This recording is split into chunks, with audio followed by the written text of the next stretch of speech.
I want you to understand, you will get a chance to profit from others' folly in a huge way. In the following clip, Warren Buffett reveals how you can profit from the current stock market crash. Enjoy the video. Now, I would say that the internet and the high-tech boom was an excuse for people to go crazy. And people go crazy in markets occasionally. You can read, the South Sea bubble, you can read the tulip mania, you can go back and read.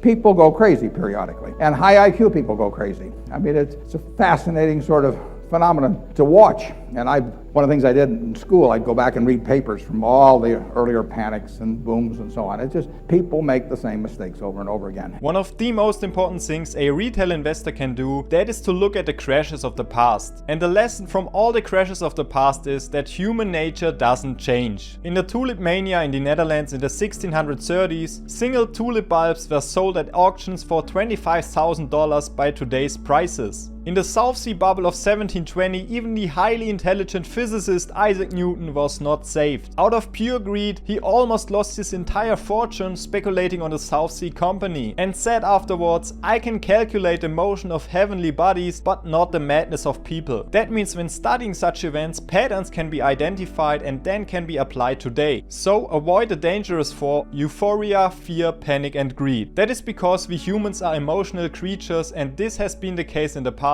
and will continue to be the case in the future. And even if many people do not want to believe it and say that they only make their decisions using their mind, a professor from Harvard Business School talks about the fact that 95% of our purchase decisions are made using the subconscious mind. And the biggest subconscious impulse is emotion. In other words, emotions are the real driving force behind human decision making. So when we speak of the stock market, emotions are involved in both buying and selling decisions. And they're enormously subject to a herd instinct, and they will go crazy, and it helps in going crazy to have some sort of an excuse. It sounds like it's different this time. But the truth is, if I've got $10 in my pocket that I received as a dividend from a business, it doesn't make any difference whether that came from Wrigley's Chewing Gum or from an internet company. I mean, the money spends the same. Here, Buffett is talking about a trap many investors fall into, namely buying a stock because the technology behind it in their eyes is going to change the world. And you see that with hydrogen, with electric cars, with artificial intelligence, with blockchain technology, just to name a few areas. But in the long run, a company will be judged by how much cash it produces for its investors, not by how much it will change the world. And there are two impressive examples of this. First, the car industry. For many people, cars have radically changed the world over the past century. But what can be said is that car stocks for decades have never given investors reliable returns. At one point in time, there were over 1,900 traditional car makers in the USA. Today we have mostly the big three: Ford, General Motors and Chrysler. And how long they will be around, we don't know. That means betting from 1,900 on the three right ones was enormously difficult, and even with the big three, there was and is a constant up and down. The second area that has completely changed our world is aviation. The fact that anyone can simply cross oceans in a few hours was something no one could have imagined 120 years ago. But that's how it happened, and yet airline stocks have an extremely bad reputation because they hardly give investors any profits, simply because of the enormous cost overhead to them. So both the car and the airplane have had an extreme impact on our modern life, and yet there has been little money to be made for investors. Now that doesn't mean that the exact same thing will happen in areas like blockchain technology, artificial intelligence or e-mobility, but it will be hard to pick the winners in those future areas, at least for once. So the test of a business is not whether it does something glamorous,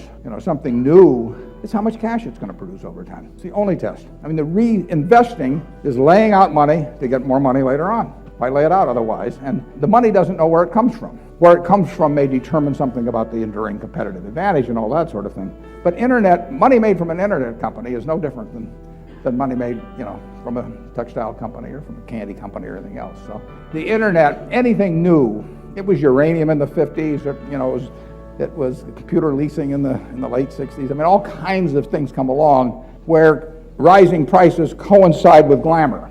And after a point, the rising prices themselves become the rationale for buying. People may dress it up in other forms in their mind, a little more respectable intellectually, but what they're really doing is they're just getting excited. And they will always get excited. I mean, greed and fear are the big things in markets. And you will see in your lifetime greed and fear at different points that equal anything you've seen in the past. The human race does not get smarter in that respect, and they won't. That's a cheerful message. I mean, I want you to understand, you will get a chance to profit from others' folly in a huge way, and the trick is to profit from it, not participate in it. The proper temperament is far more important in successful investing than points of intellect. I mean, if you've got a reasonable intellect and the right temperament, you'll get very rich. And if you've got the wrong temperament for it, you'll get done in at some point. Here comes the first of two key messages from Buffett's clip. The investor's behavior is much more important than his intellect. Again, we can take the story of physicist Isaac Newton, who despite an estimate IQ of 150, lost almost all his money on a bet on the South Sea Company. As Morgan Housel says in the best-selling book The Psychology of Money, financial success is not a hard science, it's a soft skill where how you behave is more important than what you know. As a contrast to the wealthy physicist Isaac Newton, consider a simple janitor from the US, namely Ronald Read. He was frugal, invested with patience, and as a result made a fortune of $8 million.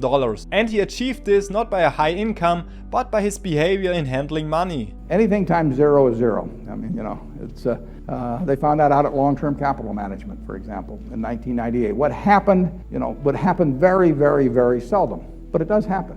You had, where was the largest earthquake in the United States in our recorded history?